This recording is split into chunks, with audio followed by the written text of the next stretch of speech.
Good morning, good afternoon, good evening, wherever you are watching this out there on the World Wide Web. This is Jeremy Geenan for SYS-CON TV. I'm here at 13th Cloud Expo. As you can hear, there have been quite a few interviews before this. But Brendan Collins is with me next from HGST. Brendan, welcome.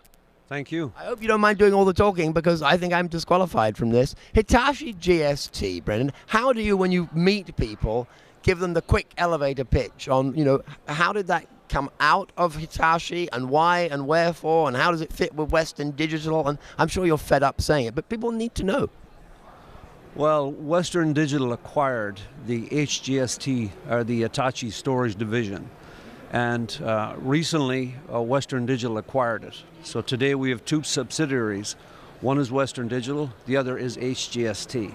And we're all part of the bigger Western Digital Corporation. Okay, so perhaps it'll all make more sense later on. But at the moment, think Hitachi, think storage, and then think incredibly cool. How do we reveal to the audience what I mean by that? Well, yesterday we announced what we believe is a game-changing technology in storage. And we introduced a new product called the Ultrastar He6. So the HE stands for helium, the 6 stands for 6 terabytes. So what's cool about helium is we announced a technology called HelioSeal. And HelioSeal is the process of hermetically sealing helium inside the hard drive. Now It's like science fiction. So you might ask, why is that even relevant? Well, helium has a lot of properties. It's light, it conducts heat, and it doesn't interact negatively with other chemicals inside the hard drive. What's more importantly is the benefits to the data center. So if you look at the data center today, we got explosive growth in data, but flat budgets. Right. So I need to store all that data. Helium to the rescue. Helium to the rescue. Power and cooling, big part of your OpEx budget. Helium, the helium drive reduces power by about 23% and also reduces cooling. And at the same time, we bump capacity by 50%. So it's the old double whammy. Double whammy. So when you combine the combination, you get roughly a 49% reduction in watts per terabyte. Now you might ask, why is that relevant? If you want to build, say, a big, large installation in the data center, say 10 or 11 petabytes, you can actually cut that power bill in half by deploying helium-based drives versus standard air. Yeah, no, that's pretty compelling. I would have thought as a value prop. So the helium double whammy will save you half your operating expense. That's not bad going. Exactly. So how will this work then? I mean, was any of this in whatever the equivalent is for chips in beta, or is this already implemented?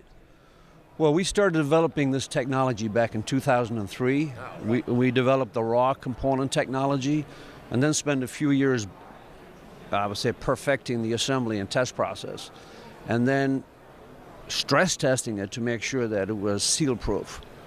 So today we're in the product of launching that product, and it's in qualification at a lot of our bigger customers. Right. Okay, so this is a really one to watch. It's quite exciting. Can anybody online go and spy on this? What can they find out about helium and the whole thing? Well, helium as a gas is used in a lot of different applications today. It's used in birthday balloons, blimps, MRIs, leak detection systems. Okay, I didn't know it was using MRIs. So there you are. Yeah, so we only use actually about less than 1% of the global helium supply. And it's actually very inexpensive, and it's a very safe gas. Yeah, it's just inert, and we can do the silly voice things. It can't be complete. It's not poisonous. Exactly. So what should we ask people to look at? So what kind of companies should be looking at this? Obviously, they're going to be building huge data centers, so large companies. Yeah, I mean, the first introduction of these drives will be targeted specifically at high-capacity enterprise-class drives. It will not be used in notebooks or desktops or any of those. I think it will also be used in a new class of storage called cold storage. Ah, right? This I've heard of. This is a new emerging market, and it's based on unstructured data primarily, and it's consumer-generated content. Yeah. So you know all those emails you want to store only too well, and photos, right, for the next 10 years, and you expect them to be stored for free, and you expect them to be there. There's a big market out there for cold storage or infrequently accessed data, and people really don't want to use tape. right? Mainly because of the latency aspects. So Helium is the enabling technology that will allow you to get to the cost point and all of the data management capabilities for cold storage. So you would have a connection, you could call it up, but it's implicit that you're not going to very often. It's the archive function. Exactly, exactly. Very, very neat. So really, HGST is really the one to watch. I think so. Well, if you want to watch them, give them the URL. Give them the web address. Send them there. www.hgst.com. How simple was that? Take up Brendan's invitation. Go there now. And also, I can tell you, go to Google News and you put like Helium plus, actually, if you put Helium plus double whammy, I can assure you you'll see a story by me, Jeremy Geelan. Thank you so much, Brendan, for talking with us, and thank you for joining us out there on the World Wide Web.